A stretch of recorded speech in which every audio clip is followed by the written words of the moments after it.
This is pretty funny. There we go.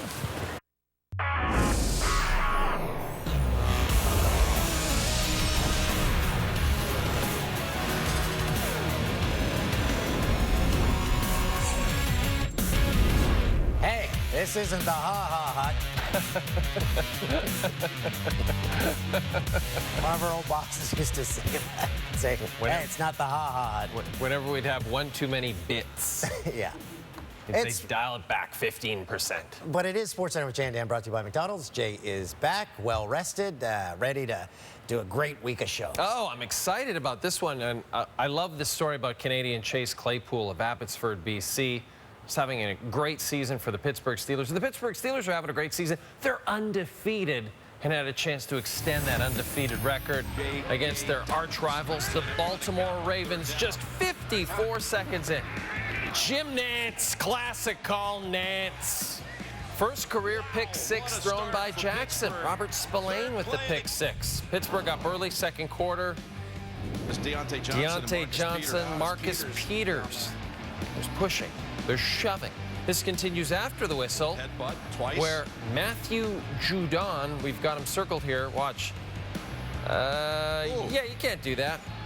You can't hit an official on the inside of his arm. He was gone. Third quarter, 17-7 Baltimore. And again, Jackson intercepted, this time by Alex Highsmith. So the Steelers pick off the MVP on the opening possession of both halves. A couple plays later, it's Big Ben to friend of SportsCenter with Jay and Dan, presented by McDonald's, Eric Ebron. It's a three-point game. James Conner gave Pittsburgh the lead. Ravens coming back. It's Jackson to Hollywood Brown. Hollywood Brown. What a great nickname. Baltimore back up 3. A few minutes later, though, it's time for the Canadian. Make them have to communicate. Looking right, going right, end zone, touchdown. It's Claypool with the touchdown catch. Yeah, his team leading 7th TD of the season.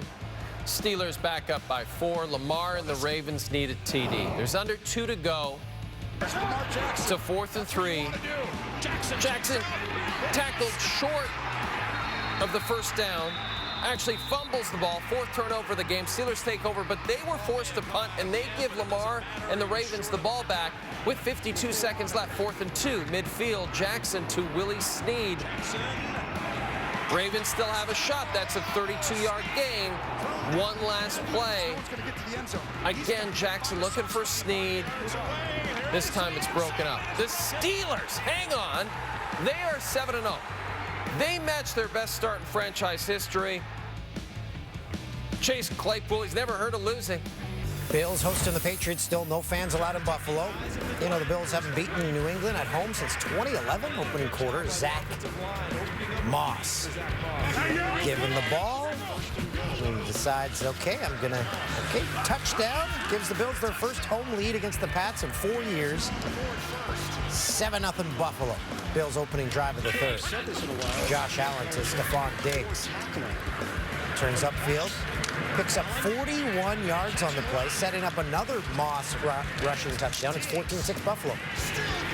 Cam Newton, who was benched last week, he was his own biggest critic. Keeps, daylight, touchdown. His first in 3 games. Ties this game at 21. 90 seconds to play. Bills up 24-21. Keeps himself. Huge pickup. 19 yards. So the Pats are well within field goal range. 40 seconds left. New England, they're in the red zone. When this happens. Yikes, Justin Zimmy with the tackle. Newton's turnover cost the Patriots the game as the Pats lose 4 straight for the first time since 2002. Well, the Bills are 4-0 in the AFC East. Cam, another self-assessment. I still am jeopardizing this team's success because of my lackluster performances of protecting the football. So, Coach trusts me with the ball in my hands, and I wouldn't want it any other way, and I just got to do a better job with protecting it. On that final offensive play with Newton's fumble, how were you kind of feeling after that moment? Tight game the whole way, and to have just sort of one fundamental problem at the end. Can you share sort of where your emotions were at? How do you think we felt, Henry? Cowboys and Eagles, a titanic battle in the NFC East. 2027th rounder Ben DiNucci making his debut as a starter for the Dallas Cowboys with Dak Prescott out for the season. Andy Dalton out with a concussion. Most fans were excited about it. I don't know why we showed that guy. Third string DiNucci. Not the only replacement on offense for Big D in this one. The majority of their O-line is backups. DiNucci helping his own cause, though. Fake and then a little toss here to Wilsh, and then he tosses it back to C.D. Lamb, the rookie out of Oklahoma. And Lamb takes it all the way out near midfield, and DiNucci threw a block to Springer. 23-year-old with a nice block on the 19-yard pickup for the Cowboys. That would lead to a field goal. The inexperience did start to show a bit later. DiNucci, great field position, fumbles. One of 3 sacks allowed by the Cowboys in the first half alone. Led to an Eagles touchdown. Yikes, late third. Dallas up 2. Carson Wentz to Travis Fulgham. 4th consecutive games with multiple TD passes for Wentz. Eagles up by 6. Fulgham having a great year. 4th quarter, here come those Cowboys. Second fumble of the game, that put it out of reach for Dallas. And Dallas thought the play was offside. Mike McCarthy very upset, but Mike McCarthy's upset probably that he took this job. Eagles win 23-9. Eagles defensive tackle Fletcher Cox on facing a rookie quarterback. That's the thing we've been preaching all week, just play our ball. Kind of going in this game, didn't know how they was going to try to game plan us, with a new quarterback. So we just told play our style of ball, and we'll be good. And we just kept pecking away at it, and we came out with a big win. Sunday was an important night for TFC. Win. That was the only thing on Toronto's minds. Win, and TFC would be back into a tie for first with Philly, all knotted up with 1 game to go in the regular season. Toronto FC versus Inter Miami. TFC had to deal with the elements in Connecticut all week. Remember, they're playing all their home games in Hartford, starting with practicing in the snow on Friday. Then it was pouring rain on Sunday. Hartford, figure out your weather. TFC needs at least a point to keep their supporters' shield hopes alive. 42nd minute, ball falls to Blaise Matuidi. Gives Miami a 1-0 lead. TFC trailing at the break for only the 5th time this season. Second half. Ayo Akinola. First game back from injury. Beautiful control. Ties it at 1. Jose Altidore not playing, but watching. That's Akinola's team-leading 9th goal of the season. 82nd minute. Richie Lorea is taken down in the box, so a penalty shot opportunity. Alejandro Pozuelo, the one to take. Also looking for his 9th this season. And And he's done it again. TFC comes from behind to win 2-1, so they tie Philadelphia for the best record in MLS. Inside the final 10. Montreal Impact in action as well, taking on Orlando FC. The Impact hanging on for one of the final playoff spots in the East. And in the 39th minute, Mauricio Pereira, the through ball to Daryl DK, and he's got a 7th. And Orlando's up 1-0. Yes, Vic Router on the call. Make it 1-0. Montreal 0-9 when trailing at the half of the season. 61st, it's Boyan. And Boyan just glances. You really should just have Vic's voice on these highlights. 75th minute. Tesho Akindele gets behind the D. Clement Diop. Nice save there. Diop keeping his team in it. We take it to injury time.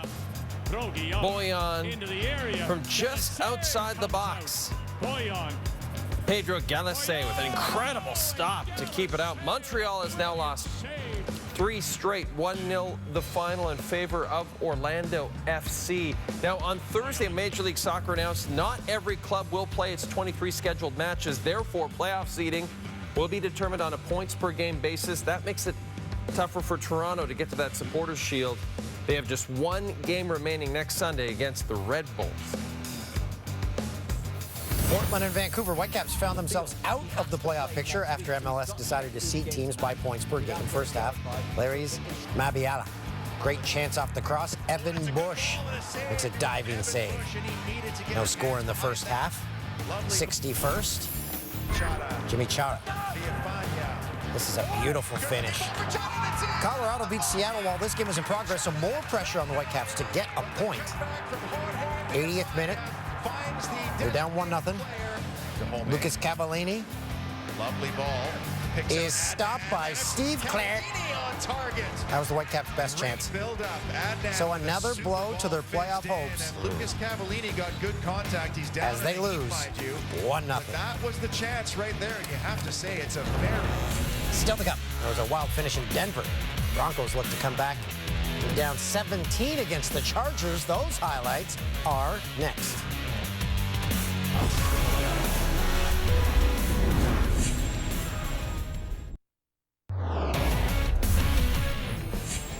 You're watching Jay and Dan, brought to you by McDonald's here on TSN, Canada's sports leader. How about Justin Herbert, the Oregon rookie? Beautiful throw. Mike Williams, beautiful one-handed grab. The Chargers up by 18 over the Broncos. They've blown leads of at least 16 points in each of their last 3 games. But surely they would not blow this lead of 18 points. Let's go to the fourth quarter. It's now 10 points. They're still up. They're still in the lead. Drew Lock to Deshaun Hamilton, 40-yard catch and run for the touchdown. All right, the lead's down to 3. Chargers kick a field goal. They're up 6. Lock to the end zone. Incomplete. Game over. No, there's a flag. Pass interference. I do not know about that call. First and goal now. Lock will roll out, and Lock finds KJ Hamler, which sounds like a detective on a CBS show in the 80s. KJ Hamler, right after Murder, She Wrote. Broncos come back from 21 down to tie it. Brandon McManus with the point after it. That wins it for Denver. Unbelievable. The LA Chargers just cannot hold on to a lead. Drew Lock afterward had a couple of words for the Denver crowd. Hey, don't start booing too early now, all right? Hey, that's what Legends is made right now. Hey, that's my first time. Big time players. My first time with the game winner. I'm so geeked. I can't breathe. What would be the difference in not making changes this year compared to last year when you made a... Well, what do you want to do? Go hire new players, go hire new coaches right in the middle of the season? You can't do that. You know, this is what we have, and we got to figure this out right now. Saints taking on the Bears. Some weird and wacky stuff. The Bears' first possession of the third. Saints TV C.J. Gardner-Johnson gets up in Anthony Miller's face. A little later after play, Gardner-Johnson and Javon Wims having a little chat. Wims on the next drive, well, it all boiled over after play. Goes over towards Gardner-Johnson, punches him in the helmet. Never understand punching someone who has a helmet on. Scrum ensues, including Janoris Jenkins jumping on Wims to try and take him down. The only flag thrown on any of these plays was a personal foul on Wims. The referee saying, quote, he disqualified himself from further participation, meaning Wims ejected from the game. In the fourth, Saints up 3. Drew Brees hits Taysom Hill. This is a touchdown, the backup quarterback's first receiving touchdown of the year. Number 560 for Brees, so he passes Tom Brady on the all-time touchdown lead list. They continue to go back and forth. Late fourth, Chicago, chance to tie the game, a 51-yarder. Cairo Santos drills it, overtime. Here we come. Saints possession late in the extra frame. Alvin Kamara takes the toss outside. This is a huge run to just outside the Bears' 10-yard line, so it set up a 35-yard field goal for Will Lutz. Lutzy. He missed a chip shot earlier in the game, nails this one. So the Saints hang on. They win it at overtime, moving to 5-2. And now it's time for another entry from the Jay and Dan GIF. GIF? GIF. GIF. GIF? GIF. The GIF or GIF? You settle on that? The Jay and Dan GIF generator. It's Tua time. Tua Tagovailoa. Free throw, the anticipation. 22nd different quarterback to start for the Dolphins Not gotten hurt. since the year 2000. November. Taking on the LA Rams. Oh, he fumbled. Second offensive play. Aaron Donald knocked it loose. Best defensive tackle in the game, so there's no shame in that. Led to a Rams TD. Tua liked it. As it was done. Not gonna lie, I did enjoy getting hit that first time. That was definitely a welcome. Tua would bounce back against those Rams. Devontae Parker. Here's Tua's first career touchdown pass, the native of Hawaii, the Alabama product. He threw for 93 yards at a touchdown in his first career start, and that's Dan Marino. That's a quarterback, baby. Tua's enjoying it. Jared Goff. That's right, Kenny Albert. Great call there, Kenny Albert. Emmanuel Ogbah with the hit. Andrew Van Ginkel, who of course was Vanilla Ice. I'm sorry, that was Robbie Van Winkle. Tagovailoa picks up the win in his first career start. Top 3 guys on that list were okay. Wow, the Jets. Yeah. Trevor Lawrence might be coming. Yeah. That would be exciting, I think. He commits. We're going to talk to him about him in just a second.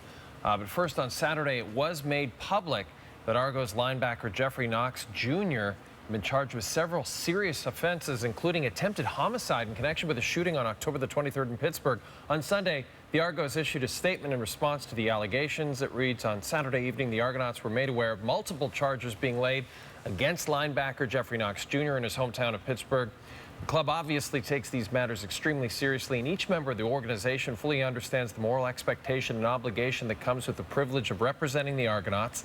At the same time, the club respects each person's right to a fair process. In this case, the Argonauts will not determine any potential team-related consequences until the club has conducted all due diligence on this matter. The Argos will avoid further comment until such time. He's 28. He's played 5 years in the CFL, so he's also played for Saskatchewan and Ottawa, along with the Argos. You mentioned Trevor Lawrence. Well, we both mentioned him. He's expected to declare for the 2021 NFL Draft. That's according to Adam Schefter. This comes after last week, where Lawrence said he didn't know what he was going to do after the college season ends, while NFL execs still believe that the 21-year-old will enter the draft. Number 1 ranked Clemson had to play without their star quarterback Saturday because he tested positive for COVID-19 last week. So, this guy, just the way he looks, he's just like a young McConaughey. Just all he does is win. His only loss came in the title game against LSU last season. And then if you do go to the Jets, you can be a savior. People are talking about this as a horrible thing that he would go to the Jets. I mean, not only are you a savior of a franchise, but you're going to New York City. I don't know. I feel like it's a great situation. I'm not sure about the coach, but... And it can't get worse. Right. You're rock bottom. Yeah, all you can do is improve that team. Yeah. I think it's a great fit. Watch, you'll end up somewhere else. The Edmonton Oilers and Dominic Cahoon have agreed to a 1-year deal worth just under $1 million. Edmonton will be Cahoon's 4th team in 3 NHL seasons. He's just 25 years old, 31 points in 56 games for the Pens and Sabres last year. Edmonton expected to announce the signing on Monday. Good price. Everyone likes that. And they got him for $975,000. So this is significant because there's a German player in the Oilers, some note, Hart Trophy winner Leon Draisaitl. They are childhood friends, and they played together on the German under-16, under-17, under-18, 2 World Junior teams, 4 World Hockey Championship teams, and the qualifiers for the Pyeongchang Olympics, often on the same line. So there's some hope that there might be chemistry. Any good German restaurants in Edmonton? I don't know, but they might have to open a few up. Leon's. It's a furniture store, and it's Leon Draisaitl's German restaurant.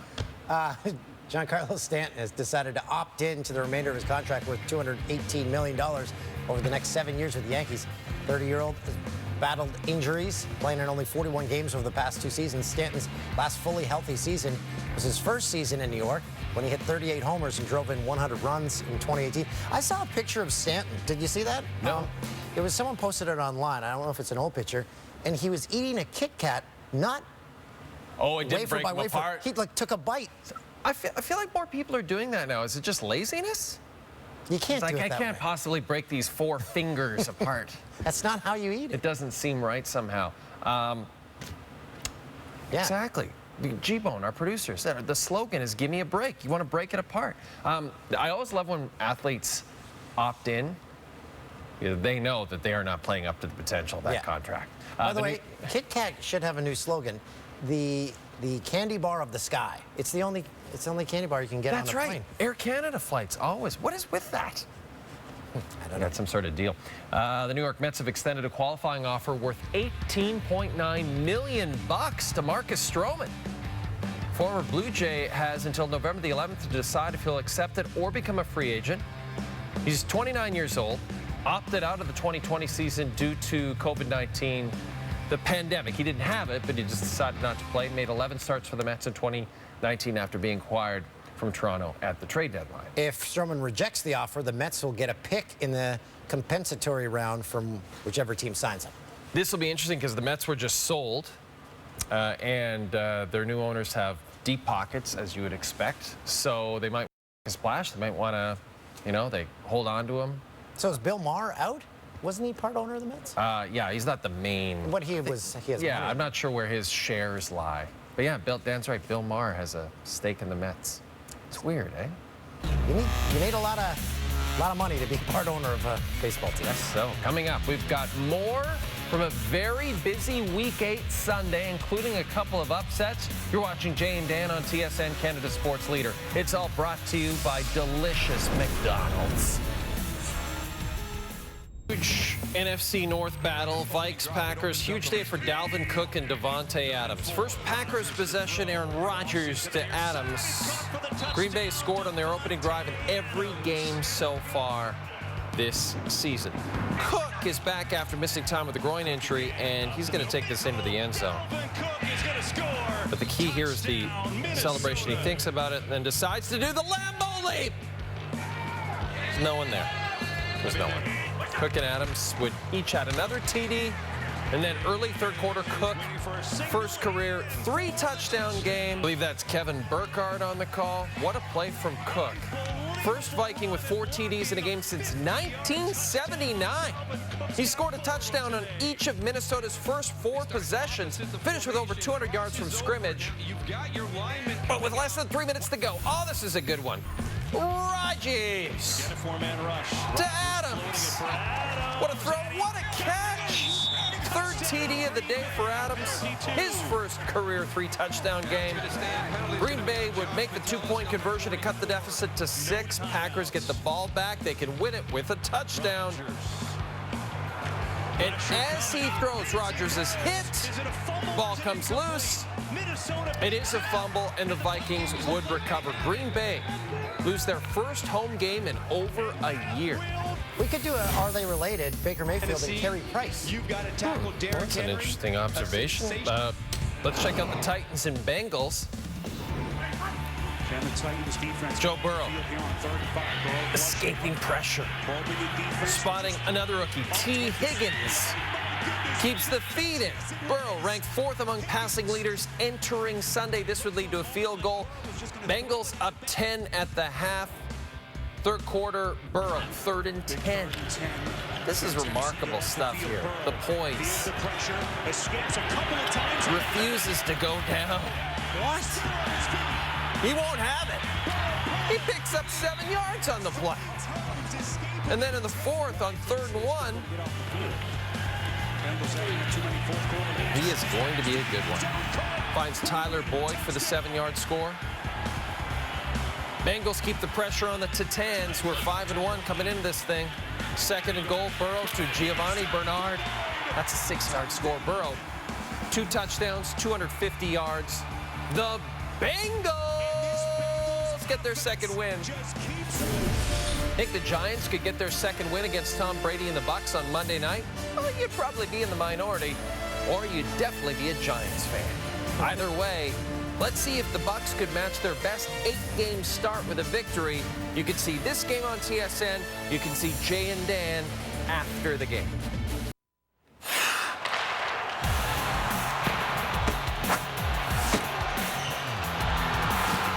Delivered, brought to you by McDelivered. How about Vikings running back Dalvin Cook? He had 163 rushing yards and 30 carries with 3 rushing touchdowns, as well as 63 yards receiving with a passing touchdown. He's the first Vikings player to score 4 touchdowns in a game since Ahmad Rashad did it back in September 2nd, 1979. Let's dive into the Jannies from a busy Sunday. Jets and Chiefs, we've seen this before. Patty Mahomes, underhand toss to Travis Kelce. Goes in for the touchdown. He sidearms, he underhands, he does it all. This play a couple times this season, and it's pretty impressive. You're coming out of Justin Herbert. Man, the Chargers have blown some leads, but Herbert looks so great, and that's a great throw and an even better catch from Mike Williams. One-handed, incredible stuff. Man, there were some great catches in the NFL Week 8 on Sunday. Okay, I got a one-hander in Cleveland, Jarvis Landry. Look at that. Yeah. One-handed trap against the Raiders. Low-scoring affair, which the Raiders won. Dan, I know you're a fan of the Hungarian League in hockey. Marko Csolak, 18-year-old D-man, scores his first pro goal, and oh no. Right through the glass. Csolak. Thanks to Hey Barber for that. He's okay. We should have dusted off the World Sports Report for that one. Titans, Bengals, Joe Burrow. This was incredible to me. Well, a lot of people are probably yelling, take the sack. But no, he gained 7 yards instead. Joe Burrow, LSU product. Dad played in the CFL, by the way. He is looking great for the Bengals. Saints and Bears, Nick Foles heaves it for Allen Robinson. Incredible diving catch for the touchdown. Look at that. And we have the officiating crew for the final Janny here in the Rams-Dolphins game. They have problems with the chain markers. They decide to find some athletic tape to wrap the chain to the bottom of the marker. So with all the technology, still can't believe they use chain. It's like, it's very red-green to use like duct tape for everything. Our tour of across Canada's NHL teams in the Jannies will continue on Monday's show, as we're going to have the best and worst from Edmonton season. Okay, looking forward to that.